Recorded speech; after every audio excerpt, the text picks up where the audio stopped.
بسم الله الرحمن الرحیم ملګرو دوستانو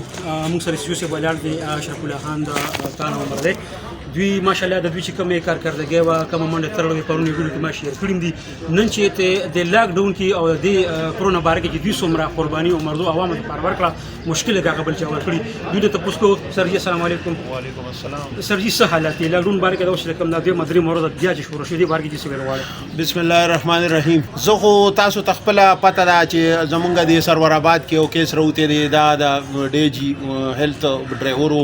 هغه پرونو د دې خلکو دا اظهار چې رب موږ دې دغه ته پېښور ته د هسپتال ته یا پېښور ته یا 400 ته منتقل کین واخو پرونو ان شاء الله اگې دغه کو او هغه بوتلې دی هغه نور خلک کې کور کې بندي نو په دې وجه باندې موږ د بازار لکه دا 55 غزونو پاسه لره د دې بازار او د دې کلی نو مونږه بازار کې پرونه مخزور کړي او ننم د دې لګیا یو تاسو موینه او د خلکو تاسو په حفاظت سره دا وایو چې د خدای لپاره دا ماشومان د بازار ته مرا پرې دي د بوډاګان د بازار ته بلا ضرورت مرازه د زنانه بلا ضرورت د بازار ته مرازه او دا کم دکانونه چې بندي هغه د کپړې دي هغه د پیزار دي هغه د ټیلر دي هغه حجام بای دي نو دا مهرباني وکړئ مونږ بار بار متنګوي چې مونږ درځو تاسو دکان بندوي چې مونږ را دي خو کېږو تاسو بیا دکان کولاوي نو مهرباني وکړئ بیا تاسو هم خپه کېږئ چې رئیس چو صاحب نن دا چلو کو نن دا چلو کو نو خامخا یار مونږ هم انسانان یو چې کوو به چې تاسو مونږ بار بار تنګوي ګوره دکانونه کولاو پرې دی موټر سایکل یې هلته پرې دی او تختې چې مونږ لاړ شو نو تاسو دوباره راشئ نو یاره مهرباني وکړئ او دا خلک یو او که کم خلک دکانونه کولاو دي نو مونږ بار بار دا وایو چې دا فضول خلک د ځان سره مخې ته مه پرېږدئ او دا فضول خلک چې دي دا د ځان نه او دا خلک هم د بازار ته فضول مه راځئ موږ د څو کسانو تاسو کوم دکان چې بندي او بندي پابندي لګولې دي هغه موږ تاسو یو کس وی چې د دوايي دکان کې هم بلا خلک ولاړ د دې سرجي دی بار کې تاسو وای دا کم کسان چې دا بندي دکانونه او دوی گیر شي یا تاسو گیر کړئ دوی قانوني هیراب کاروي څه تاسو کوي د دې کم تاسو چې وای د دوايانو سره خلک ولاړ نو د دوايانو والا ته مونږ دا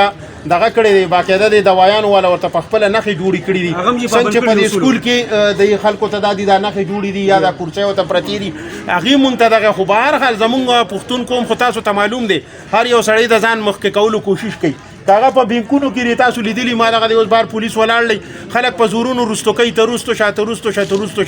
او دی اقر خپل یو بل مخ کې کولو کوشش کوي نو حکومت خدا وی چې دی ولاړ یغي حتی کې جمعهتونو لپاره چیر دونه فاصله نو په بازار کې هم دغه خبره را خو بهر حال زمون خلک خو په خپل به صبر لري نو دغه خبره ده چې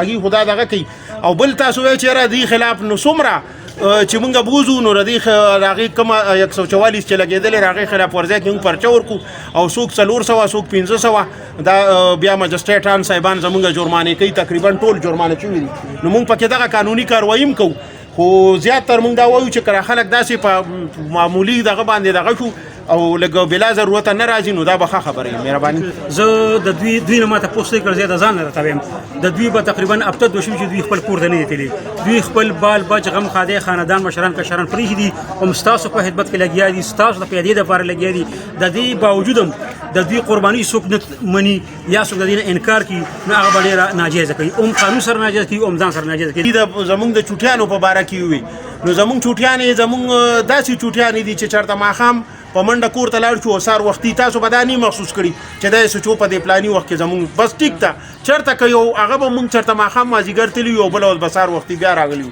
نو هغه مونږ د دې وجې چې یاره د دې خلکو ته زمونږ